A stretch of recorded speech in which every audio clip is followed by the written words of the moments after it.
Duel Review is brought to you by NexusDigitalComics.com. On today's Duel Review, it's Halo 4. I'm RJ. And I'm Nick. Let's get to it.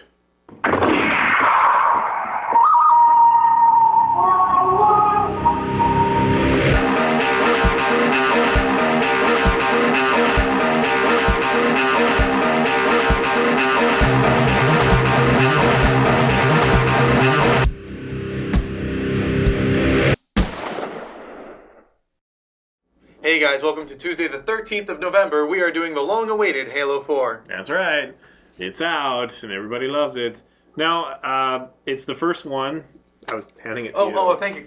The first one, 343 Industries.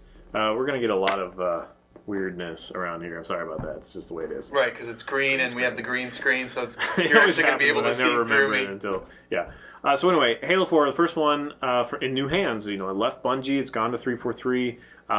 There was a rumor early on that it would be possibly PS3 as well, but of course not. You know, it's Microsoft Studios. They have their tentacles all over it. So yeah. It just brings up that I really don't like the Xbox 360. I hate that I have to pay the membership in order to play online. Right. I don't like the button placement and the thumbstick, although I know if you play one, you get used to it. Yeah. Well, when I was playing, because I don't play a lot of Xbox 360 anymore either, I usually stick to my PlayStation 3, but when I was playing with it, you know, the thumbstick here, on this finger, the left hand, that I liked, and then reaching over to do this one and then going to the buttons, that kind of bothered me. But yeah, it gets comfortable after a while. There's nothing inherently wrong with the Xbox 360 except for the graphics and the online play. Right, although the graphics... That was a joke. It was a joke. Because the graphics are a tiny bit less...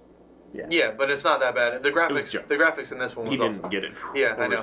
But yeah, I hate playing for multiplayer. But just. So anyway, this is not about Xbox 360 versus PlayStation 3. Halo 4. Halo 4. So a lot of people were a little bit trepidatious. There's no reason for you to be trepidatious. It is a very solid game. The story is there's a little bit more story in it. I've heard a lot of people saying that it's very, kind of cursory and doesn't really affect much. I mean, whatever. But I thought it was actually weighty enough, especially for a Halo game. It was a decent bit of story. There's a lot of, even he's familiar, and he's not a huge fan of first-person shooters. Right, in general. But even he's aware of, the comics and the books and all that stuff.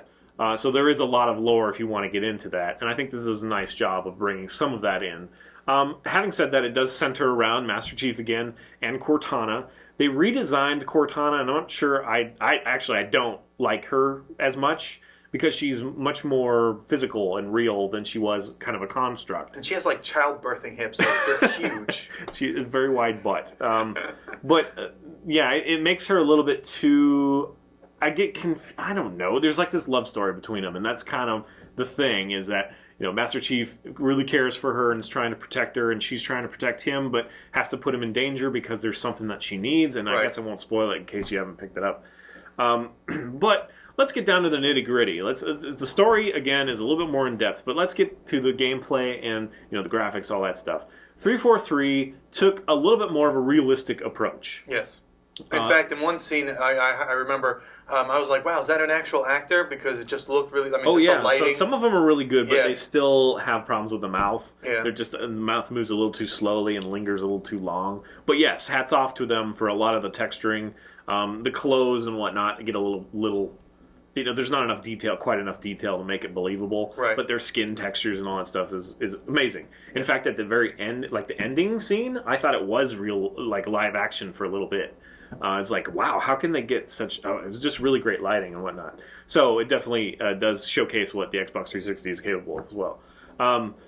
Having said that, they took away... it's not as colorful. It's more gritty. They redid a lot of the sound effects, so it's more realistic and it's more Modern Warfare kind of esque. But it kind of takes away from the previous games. Right. Like, you've fallen in love with, this weapon has this sound effect and really sounds really cool when you fire it. And they just kind of changed that now, and it's like, it's not the same anymore. And they did upgrade the weapons and everything else, but it doesn't...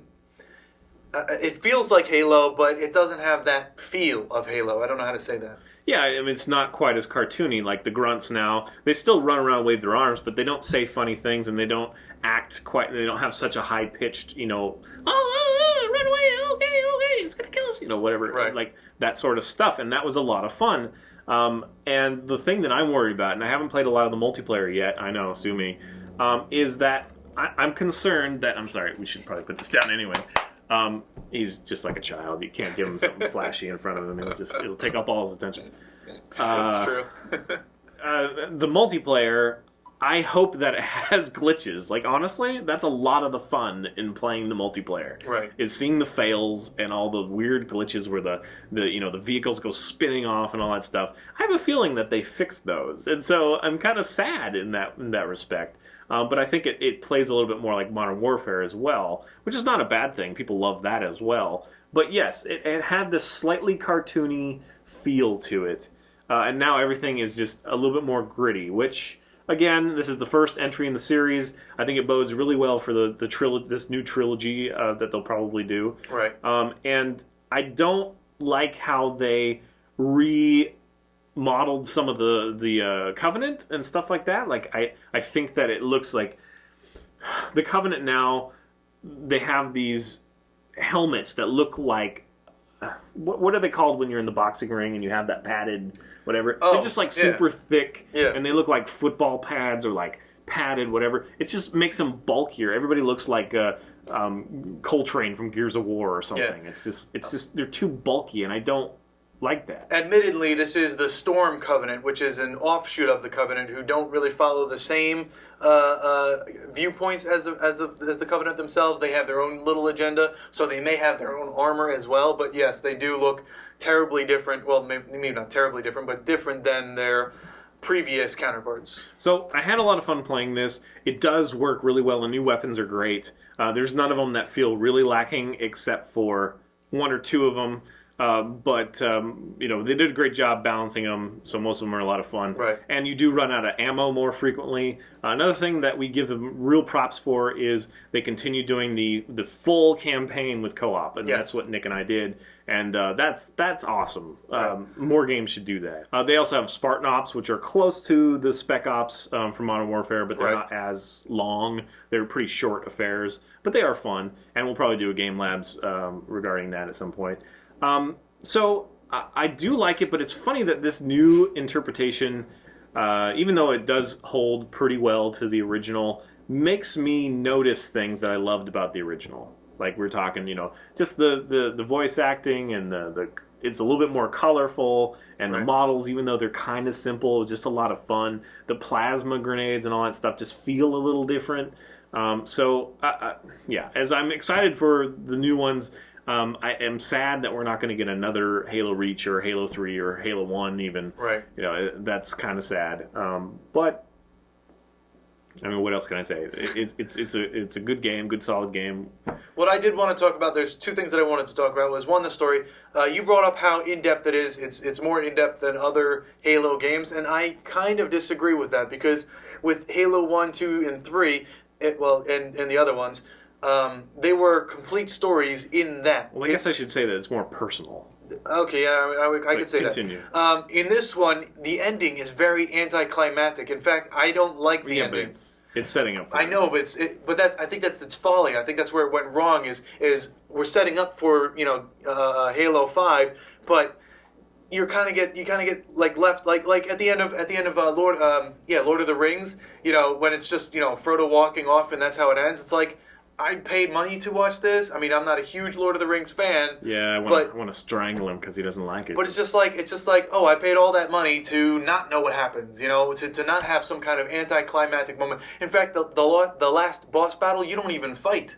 It's just, and I actually applaud them for it. I like that. Well, I don't know. I like that. Just like Lord of the Rings, I like that they didn't have to make it a complete movie to make it sellable. It's like, we know there's more story, so why not leave it a point that is, it's like a chapter. It's the ending of a chapter. When you read a book, it's not, every chapter is not complete. What I mean? You're right, but this is, how long did we take? Like 6 hours? After 6 hours, I was hoping for...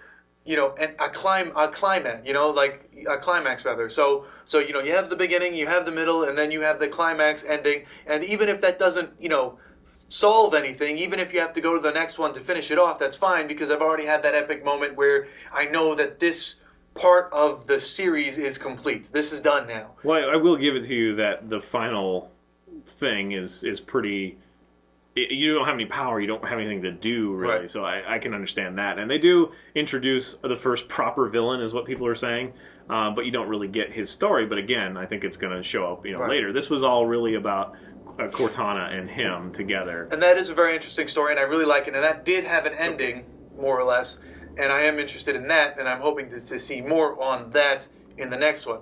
But the other thing that I wanted to talk about, which I'm surprised you didn't bring up, was the Forerunners, the Prometheans, and their weapons. Because that was very interesting. In fact, that's awesome. Yeah, the first thing that he told me was, wait till we get to this one level and these new weapons. And basically, they as soon as you pick them up and equip them, they kind of assemble. Yeah, they assemble. It's really awesome, and you just hear this kind of cool clicking noise as they click into place. And they've got these cool, abilities. Each one's different, but in the same class as all the other ones. Yeah, the new enemies are awesome. They fit in really well. I was so glad not to see the flood again, because I'm getting real tired of the flood. The little baby things that attack you, and you don't want to waste ammo and stuff like that. Oh, and I also, when I brought it up to you, it gave me some of a Dead Space feel in some of them, just because it was a little bit darker, it was a little bit more hectic, a little more realistic.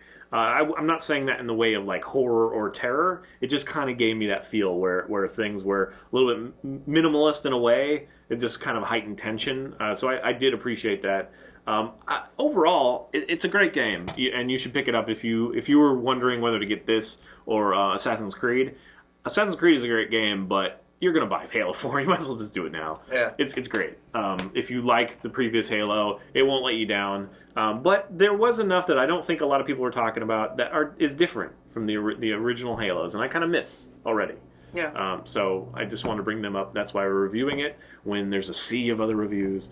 They all give it a 9 or whatever. If I had to give it a score like that, I'd probably do about the same, but I'd have a question mark. Yeah, I do like an 8. Yeah, but he doesn't like these games. But what I'm saying is that it didn't really bring anything new to the franchise. I mean, it did, but it didn't. The new things were kind of overpowered by the past. Still annoyed that you can't look down the side of your gun. It feels like I'm shooting from the hip all the time. Yeah. So that's a little annoying, except for the ones with the scope, of course. But then that's a little bit clunky getting in and out as well. It is. I do like how the ANI is still... The AI is... Did I say ANI? Yes, you did. The AI is still similar to the original, where they'll leap from point to point. So if you don't get that shot off really quick, they're not going to be there anymore.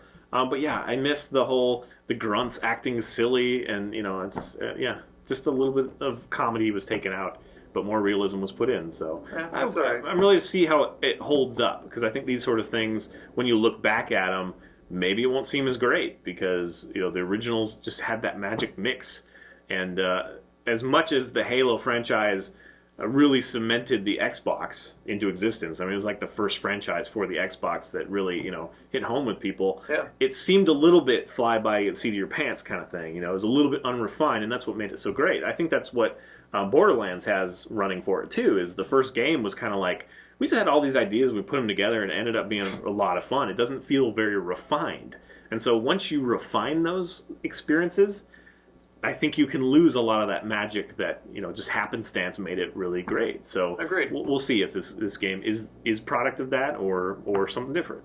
But I do want to see Halo 5. In the next couple of years. Hopefully, it won't take too long. Oh yeah, that's something that I wanted to say.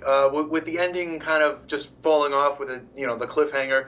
I think that Halo 5 should come out shortly as opposed to later, because you're just gonna kind of you're gonna forget. But it has such. I mean, it's a AAA title. It's got such render specific, very heavy. Right. I don't think it's going to come out anytime soon. If it did, it would just be like, we're using the same levels, kind of thing. Agreed. So, all right, guys, that's Halo 4, our take. Please subscribe to our YouTube channel and check out our great playlists. Game Lab's been a lot of fun. In fact, we're probably going to be doing a Halo 4 at some point. Moonflower and Forever, great. Thank you. And please leave comments. We love comments. And you can help support us in our new digs by buying our wares at spiderwolf.com. That's right. T-shirts, card games, art prints, and more. See you later. Oh, what was that? I don't know. It went you. Sorry, man. Coming up next, the board game Tannhauser. So I'm waiting for Nick. Nick is thirsty, and the whole world stops when Nick needs something. Here he is now. Sheesh. You know what's funny? While I was getting this, the world did not stop. It just kept on going. I just wasn't there to watch. Yeah, but I wouldn't know. because first of all, the windows are all blacked out, and second of all, you know, it's that whole Socrates thing. Like, the only thing that I can, you know, prove is that I have an existence. Like, I am conscious. There is a being that is conscious. When I left but I can't prove that you're conscious. I can't prove that you actually exist because all my senses can be fooled. Well, I can't prove that this is a table. I can't prove that that is thirsty. What you said. There's quenching Pepsi. That's what I meant. What you said was that when I left, the world stopped. When I left, did anything in here stop? Yeah, I did. I waited for you. That's not stopping. That's waiting. That's still doing something. You didn't like freeze like time. You didn't like stop existing when I left the room. Yeah, well, you know what? Point RJ. I said it first, so I win. That's how that works. Okay. Whatever. Awesome. Alright, you can go ahead and throw it to me. I'm sorry, today's date was the Master Chief. Did you just call me Master Chief, or you just saying No. Chief? Are you a 17-year-old boy with an imaginary woman? Maybe you are Master Chief. She's digital. Digital. See you later. Oh, what was that? I don't know. It went you. I'm sorry, man. That dart was, yeah. Fizzled out. I don't know what happened there. Come on. My dart went limp. Yes. I was going to make that joke, but I thought you might take offense. So. It Well, did, though. It just kind of went... Yeah. It had no will. I have no will to live. Oh, I have one left. Nice. And we can just keep going.